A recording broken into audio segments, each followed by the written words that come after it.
That's our formal. As if we haven't just been talking for the last hour. We've just prepared by shaking hands. We have come here to have a conversation. How you doing? Are you sick of the lean startup? Are you just fucking sick of it? You're like, hey, it's Eric Ries. No, you cannot understand. My favorite is that people come up to me to ask for my autograph on their book, and then they apologize. Like, I'm sorry to be, and I'm like, are you kidding me? Okay, so we just passed, or we're about to pass, the exact 10-year anniversary of me using the phrase lean startup on my blog for the first time. So, there you go. Yeah, I wrote something on a blog. That's definitely worthy of praise. Thank you for getting an applause for a blog. Yeah, and it's like you can look it up. It's like a 3-paragraph. It's not a big deal. It wasn't like I know this is going to be a thing. It was just I have this idea for whatever. And what that people don't understand is that when I first wrote that and started talking to people about it, it was such a bad idea to most people in Silicon Valley. I would actually get yelled at and ejected from meetings for suggesting. Now, nobody can believe this now. I'm exaggerating. I'm not exaggerating. So VCs who had heard that I had some kind of magic power to make engineers work harder because I could improve startup productivity, because that's what I'd done in my startups, would ask me, would you come meet with such and such portfolio company, a great compliment to that portfolio company that they felt I was the one they needed to meet with. I would go in there and meet them, and I would tell them about we ship software 50 times a day and explain MVP and pivot. And people would just be like, that's impossible. That could never work. That's the stupidest thing I've ever heard. Did it ever strike you that it was because you were being brought in by the VC? No, it was the worst possible context for a meeting. You could have said, what you should do is eat more food and relax, and they'd be like, fuck you. No, exactly. It was. We don't do that around here. We work hard. So I say this just so you understand how deeply misguided I was about what would be necessary to change the startup ecosystem. I was like, okay, entrepreneurs need money from VCs. We'll convince. I went and worked at a venture firm. I carried a business card from that firm, and I would go to their portfolio companies. They'd be like, oh, a spy is here to tell us what to do. It was a total disaster. It was like terrible in every way. And what was cool, so anyway, I said that just to say, I'm not tired. I can't believe we ever got past, this is the stupidest idea people have ever heard, to what it is now. And it's, I don't think it really had that much to do with me personally, but to see, kids coming out of Stanford and Berkeley who are like, can't believe that I'm not some like old man from the 1880s. And they're kind of like, despite the beard. Yeah, whoever, they were like, how did anyone have to write a book about this obvious stuff? So dumb. I can't believe anyone ever did it differently. And I'm like, that was only 10 years ago. But I'm very honored. It's great. The path between half-baked idea and guru is a book. So that was it. Who would have thought? I know, who would have thought? Wrote the book, and oddly enough, I'm one of the teaching team at Stanford Business School in Startup Garage. And so we just bow before you, and all I have to do is say what would Eric Ries do? WWERD. I have it tattooed on me, and that's very kind. That's the path. I appreciate that. I am, by the way, of the Peter Drucker school. He once said, people call me a guru because they can't spell charlatan. So I don't want to be your guru. This is not a religious phenomenon. I appreciate the sentiment, but the whole idea of trying to develop a scientific theory of startups is that it makes testable predictions, and people can go try it for themselves to see if it works. And if it doesn't work, or they learn something new through the scientific method, I look forward to being, they can be my guru. I want to learn what they learn from that. And most of the really important advances, if you look at how the lean startup movement has evolved the last 10 years, we're saying things very different now than we did 10 years ago. It's not like I figured it out through magic, but now there's thousands of people, hundreds of thousands of people now probably experimenting with the ideas and applying them in new areas and new domains and new kinds of companies. It's been a really cool thing to be part of. It is interesting. So as a general matter, in Startup Garage, the students are completely receptive. It's been a decade of this is how you build a startup, that makes sense, and try things out and rapidly iterate, all that stuff. But I did have one student who was like, but this is stupid. And I was like, why do you think it's stupid? It's because I have the answer. I already know the answer. I have the answer, so I've made I've made this product. So why do I iterate when I have the answers? And didn't Steve Jobs have the answers? Of course. Why would you iterate when you have the answers? So why would and what's so funny about that is if you have the answer, if you're Steve, if you think that's how Steve Jobs operated, and you think you have an idea just as good as Steve Jobs' idea, and you're as good as Steve Jobs, why do you have time to argue with me about it? Like, you should be making $1 trillion by yourself with your amazing idea. Why are we arguing about it? But in all fairness, if you have the answer, it saves you a ton of time. I mean, that's been the argument of astrologists since antiquity. Why do science if you already know the answer? That's exactly right. But here's my question. So in the early days, since we've done this kind of historical trip, lean startup caught on much faster with second-time founders than first-time founders. Okay, the first wave of early adopters were all people who had been through the experience of thinking they had the answer, being shocked when the universe did not oblige them, and then were like, the movies misled me, and things aren't working the way I thought they would, and goddamn, you know. So those people, for now first-time founders do it. But I always tell people, look, let's just assume that you're right. Like, the reason we call them leap of faith assumptions is the whole idea of the model is, let's assume that everything you believe is true. What could it, since you're so right and your idea is so good, what could it hurt to just quickly double check that you're as big of a genius as you think? Because, like, you know, classic entrepreneur delusion is everybody on planet Earth will love my product. That's how good it is. And instead of arguing, I used to argue with people who said stuff like that, be like, what are the odds? But now I'm just like, great, if that's true, then also the first 10 people I pick at random on planet Earth and ask to use your product will also love it, just logically through, you know, subset property. So, hey, look, I got 10 people right here in the audience. Let's just go out. And then, of course, then Mr. Super Confident, my idea is the best in the universe, is like, well, I don't know about that. Those might not be the right 10 people. I'm like, oh, I see. So 99.9999%. You're just like, come on. What you're really saying is you're afraid that maybe you'll learn something from this exercise that will, you know, you won't want to know, that might cause bad morale in your team or that might cause you to lose like, I get why people do that, but let's just admit that that's what's going on. Like, you don't have to BS me. I'm just some guy who wrote a book. You know, like, if you're deluding yourself, that's the issue. So, you know, not to say that this is the only way to build a startup, but I haven't had great success myself with the magic, know what's going to happen in the future plan. So for those who also cannot predict the future, I recommend this as a plan B. Yeah. I mean, look, we all acknowledge that being right is more efficient. Definitely. That's amazing. Like, being right is amazing. I try to only back entrepreneurs who are right. Can you imagine making a venture thesis about this? So, like, I'm willing to accept no failures. I want to find people who are 100% right. What that portfolio would look like. It's ludicrous. So shouldn't we apply that same standard to ourselves? Like, in some ways, you have a portfolio of one as an individual person. So isn't your own time even more precious than a venture portfolio, venture capitalist money should be to them? I was on a panel once talking about the venture business, and I was having this conversation. It was an entrepreneur who had backed a very successful a VC who had backed a very successful company early on, and there were a group of us, and we were talking about the role of luck. Like, oh, you know, you know some things, and then you're lucky. And I said, I think that's the key. You get as much information as you can, and then you make a bet, and this particular venture capitalist said, no, I knew. Oh, yeah. I knew that this was the great company. This was the killer company. I knew all along. And all I wanted to say was, what about all those companies that failed? Like, why'd you fund those if you knew? If you knew. Well, I don't want you to think I'm too good. I better, like... And so I'll tell you a funny story about this. This is a well-documented phenomenon in psychology, if you look at the research, that people cannot remember ever having been wrong about things. It's extremely difficult. Your brain automatically rewrites your memories to be more in line with what you believe now, and you're not aware of it. I understand that this doesn't happen to you, but all the other human beings that have ever been studied in a lab, this is what happens to all the rest of us. So I once founded a startup where my co-founders and I were in a dinky little office in Palo Alto, and we had this whiteboard. And I can remember clear as day, we had this meeting where we wrote down all the features that would be essential to the product for our first version. This predates the term minimum viable product, but that's what we would have called it. And then features that were nice to haves and what had to be later. And, you know, we debated endlessly on this whiteboard what was going to be in and out. You know, the hardest, most classic startup dilemma of all. And anyway, long story short, pretty much the way I remember it is I was right about the features that we needed, and my co-founders were all wrong. My ideas were all later vindicated 3 pivots later, but I was the one who had to fight for what was right. But in a quirk of history, we moved offices. You took a picture. Right after. This is before iPhones. Okay, so we did not take a picture of this thing. We did not think it was an important art. We just happened to move offices, and we lost the whiteboard. And I didn't think anything of it. We just bought a new whiteboard the next day, and we went on. Anyway, many years later, after this meeting, we were moving offices again, and in the final purge of all the crap out of our office, we found that whiteboard. And I remember that whiteboard looks clear as day. I can see the hockey stick graph that we had drawn, everything. But I was like, someone's playing a prank on me. because I recognize my own handwriting.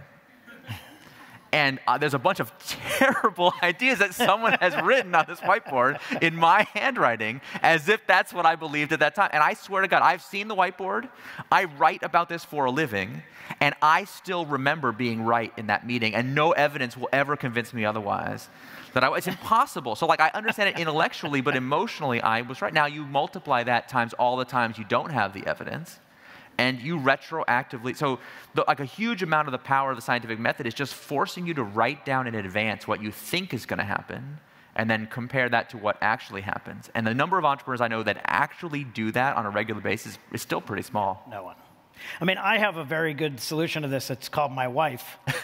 Because she's like, no, that's not what you said, and here's what actually happened, and that sort of solves that. Oh, dear. But in our class, it's, you have to document everything, because what's the point of experimentation if you're then going to change, if you're going to recreate history there you go. And not be able to. And that's where a lot of the critiques of lean startup totally fall down, because it's like they're all based on like, if you already knew what was going to happen, what's the point of experimentation? And it's like, yeah, of course.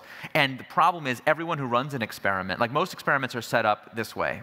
We're going to launch this feature, we'll build this thing, and then we will see what happens.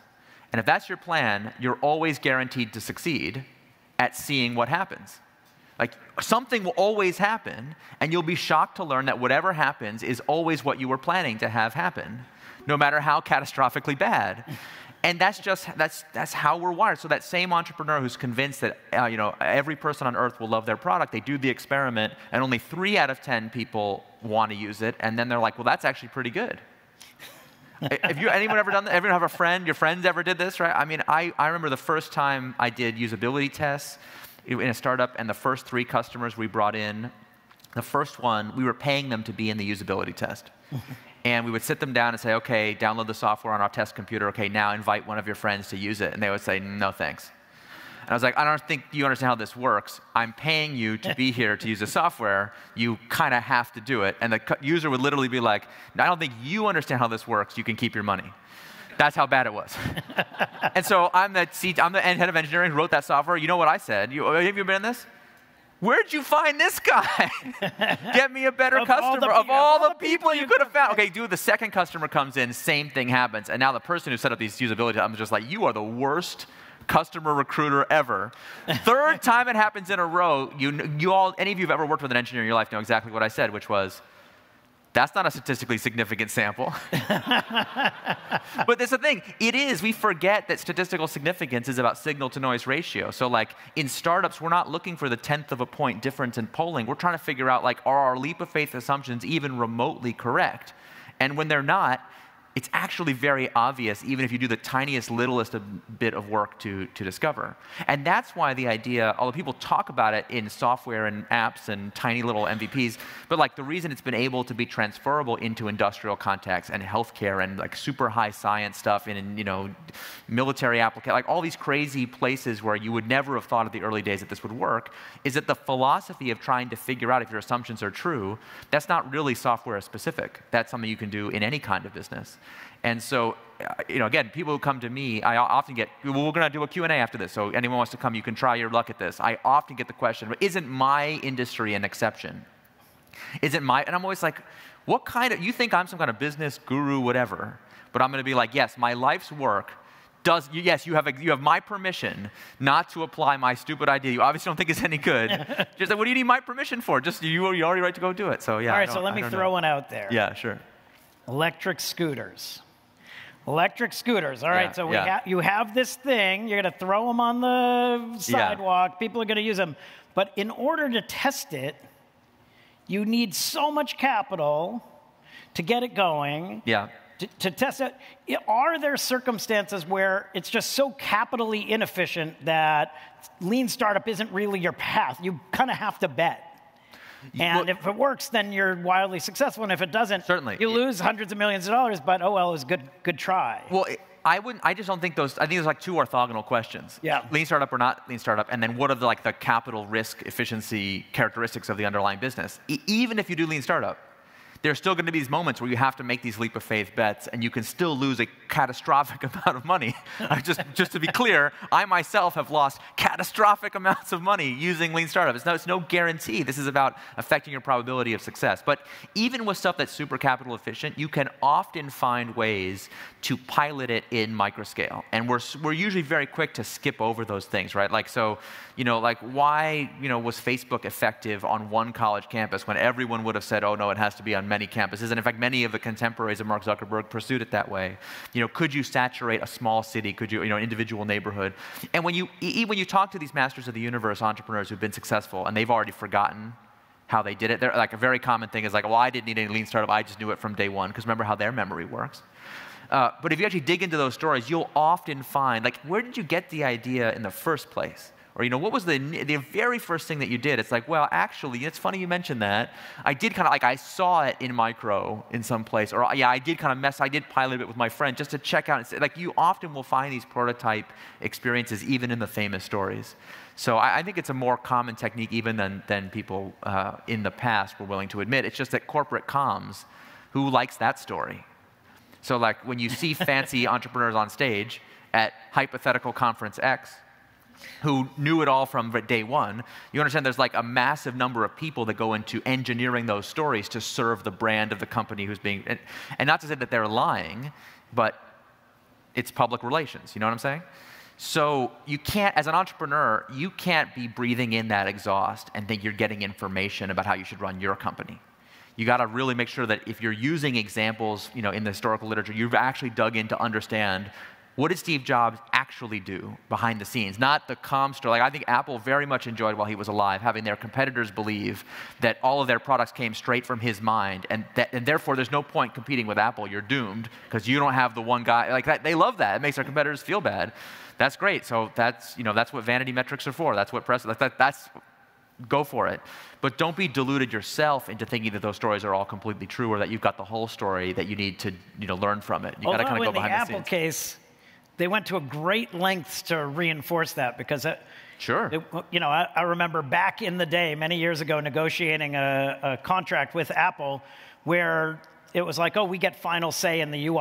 And we're like, no, you don't get final say. Oh, no, we get final say in the UI. And finally, they're like, Steve Jobs gets final say in what everything looks like. And so either say yes, or you can't have the contract. And we were like, okay. I guess Steve gets final say, That was just the... that was the ethos of what they did. How it went. So listen, it's very important that was the mythology that they built around him. And that was also really important to his unique management style as the company scaled, which I think all well understand the pros and cons of that specific approach. But again, Steve Jobs on the black turtleneck launching the iPad or whatever your image of him is, like if you're an entrepreneur starting out for the first time, that is not the right mental model to have. That ain't you. If it was you wouldn't have time to be in this conference to talk to you, right? So that's not. So maybe that's somebody else, but it's not you. You got to think about the Steve and Woz who built the Apple I, right? The Apple I is so rare that it's a very valuable museum piece because they were only able to manufacture, I think, 300 of them total, and it was not a beautiful. It was like a box of parts practically. It was extremely primitive. So. People have a hard time reconciling this mythology about, well, if he knew that UI was the most important thing and he eventually was going to care about the shape of every power cable, even on the inside of the case and all that, how do you reconcile the fact that he was willing to build the Apple I? I don't think it's actually that hard to reconcile. It's pretty obvious that, yes, he had an expansive vision, but he didn't exactly know in every detail what it was going to be. And anyway, he had to start somewhere, and he was practical enough to get started. And that's really the lesson that we're talking about. I don't know why that's controversial. Yeah, it turns out that Facebook Connect had a purpose, but first you had to be Facebook and capture everyone. Then you had to launch Connect and capture all the ecosystem, and then you win. Yeah, it's very challenging. And then obviously that's been like a theme of the conference. As you move into more regulated environments, as you move into more complicated applications, the level of complexity goes up exponentially. The number of different customer segments that you have to serve simultaneously, the multi-sided market dynamics, all of as you pile those assumptions up and up and up, I think there's like a human desire to say, well, given that it's more complicated and more expensive, therefore I should do less experimentation and just kind of make it more of a faith-based community-based initiative. But I think the economic logic of that situation says, no, actually, because the complexity is higher and your probability of failure is higher, therefore you need to squeeze every ounce of probability of success that you can through as rigorous of an experimentation as you can find. So theoretically, this conversation was about has the massive amount of capital that's come into the entrepreneurial market destroyed the need or is antithetical somehow to lean startup, right? And you sort of answer that in the context of, of scooters, but just for the record, your view is, no, actually, it turns out if you have more capital, then you have the capacity to do more of the things that make lean startup a good idea. That's exactly right. And what's funny to me is when times were bad, and people used to, like, again, going back 10 years, during the Great Recession and the whole, collapse, they were like, oh, I heard that he's the lean startup guy. And people used to call me and ask me for advice on, like, how to get out of their lease in their overpriced startup office, or, like, where can they sell? Like, I thought I was the guy who would help them, like, save money. And even back then, I was like, no, lean doesn't mean cheap. The logic of the build, measure, learn feedback loop is any activity that you do that allows you to learn more quickly whether your idea is good or not, right? Build, measure, getting through that heuristics, those 3 stages more quickly. Any activity is value creating and everything else is waste. So I can help you remove steps that are truly wasteful. But like, why did you need a crisis to want to take the waste out of your own process? It's equally true in good times and bad. So I've been saying this even during bad times. Well, now we're in good times, and now people want to say, well, don't I have enough money now that I can afford to be super wasteful? Sure. But why? Like, why would you ever want that? And if you look at the companies that have a real continuous innovation ethos, like, imagine that you worked at Amazon and you were working on one of their 2 pizza teams and building a new innovation. And you're like, well, since we're a $1 trillion company, we can afford to do this in a super wasteful way. So Jeff Bezos, what do you think? I got my 6-page memo here to tell you to do it in a super wasteful way. He's going to be like, oh, because it's good times. Yeah, this time let's make an exception and do it really wasteful. Like, no, you're going to be instantly fired. So I don't really get it. I don't think that that it's true. Like, because it's true that scarcity drives creative thinking, that shouldn't be true that scarcity is required for creative thinking. Like, or else, the Western civilization is doomed. Although we may yet be anyway. No, I totally agree with that. I mean, but I backed this hardware device for the first time, and I was like, oh, well, can't use lean startup for a hardware device because you got to build it. So I think Brilliant that launches I think it launches this week, and it's an IoT controller. But it's not like you just build it and put it out there. There were 3 years of iteration to figure out what do people want controlled, and how does it look, and how does it get installed, and all of that. And then when you're done, then you hand it off to 10,000 people and say, tell us how that went, so that version 2 of the hardware. Well, exactly right. The stakes are way higher, and the thing also can explode. So, so I'll just give you one example of it in people used to say you could never use this for industrial, you could never use it for, there was like, it always be like a regulated electric utility, you could never, so I feel like I've been like collecting these stories of people that I have personally witnessed doing lean startup in crazy, crazy environments. So one of my favorite was a team that was building the components that are sold into a combined cycle power plant. So just to give you a sense, a combined cycle power plant is like a natural gas turbine that you spin to generate electricity, but then the heat from that is so hot that you then use that to generate steam to get extra electricity out of it to make it more efficient. So combined cycle power plants cost roughly $1 billion to build. And we have a lot of them on planet Earth, and they have to run for decades to have a payback period to be worth it, and they're built mostly by regulated utilities, not exclusively. And the usual cycle for building this kind of thing is, like you come out with a new version of the thing, like at most every 10 or 20 years. So it's an incredibly slow product development process. But it doesn't have to be. There's nothing intrinsic to the situation. That's just how it was. And I remember this team building this startup, they had talked themselves into, they were like, well, because we want to have market-leading efficiency when this product comes out, we have to figure out the best efficiency of everybody else and be 5% better than that. So they had the engineers estimate how long that will take, and they said, that's going to take 5 years. They said, okay, great, let's build that. They're like, hold on, in 5 years, the market-leading efficiency will be slightly better. So we have to recalculate with that new anticipated target, how long is that going to take? Well, that's going to take 7 years. Like, great, let's build that. But hold on, in 7, you see where this is going? This team had actually got themselves wedged into a situation where they basically have to win a Nobel Prize in material science in order to build something so efficient, and it was going to take forever. And we got that team from this crazy plan to do a version of this where they built a product that could be, where the components could be swapped out every year. and a new business model to support that, and a completely radically different approach to taking this incredibly complicated engineering thing, and I joked it could explode. This thing actually can explode. You really have to be careful, like the safety and regulatory requirements. So I've seen that over and over again, where it doesn't matter what you're making, you can still apply this way of thinking to it.